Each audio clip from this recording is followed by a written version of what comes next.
প্রবল বর্ষণের ফলে ক্ষতিগ্রস্ত হাজারো মানুষ বাড়িঘর ছেড়ে আশ্রয় নিয়েছে ত্রাণ শিবিরে। একই রকমভাবে বন্যায় ক্ষতিগ্রস্ত পশ্চিম চাম্পাবনার ত্রাণ শিবিরে আশ্রয়কারীদের মধ্যে খাবার তুলে দেন পাঁচখয়ারপুর বিধানসভা কেন্দ্রের বিধায়ক রতন চক্রবর্তী। তিনি সংবাদ মাধ্যমের মুখোমুখি হয়ে রাজ্যের বনেদি ক্লাব কর্তৃপক্ষকে নিকট আবেদন রাখেন সকলে যেন গণেশ পুজো নিয়ম মাফিক ঘট পুজো করে বন্যায় ক্ষতিগ্রস্ত মানুষদের পাশে যেন দাঁড়ায়। গণেশ পূজার বিশাল বিশাল প্রস্তুতি নিচ্ছিলেন। আমাদের মণ্ডলেও একটা করে গণেশ পূজা হয়, এবারে তৃতীয়বারের মতো হবে, 3 বার অন্তত করতে হয়।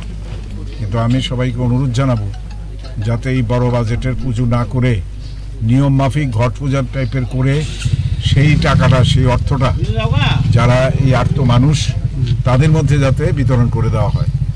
বিভিন্ন ক্লাবকে, বিভিন্ন প্রতিষ্ঠানকে আমি এই আবেদন জানাতে চাই। এছাড়া স্কুলের ছাত্রছাত্রীদের মধ্যে কিছু বইপত্র, খাতা, কলম এগুলো বিতরণ করা হবে। কবে, কত তারিখ? সবাই যাতে যোগাযোগ করেন আমাদের যুব মোর্চার সভাপতির সঙ্গে। সবাইকে আমরা তাদের বইপত্র যেগুলো নষ্ট হয়ে থাকে সেগুলো, খাতা, কলম, সমস্ত রকম জিনিস দিয়ে আমরা সাহায্য করব।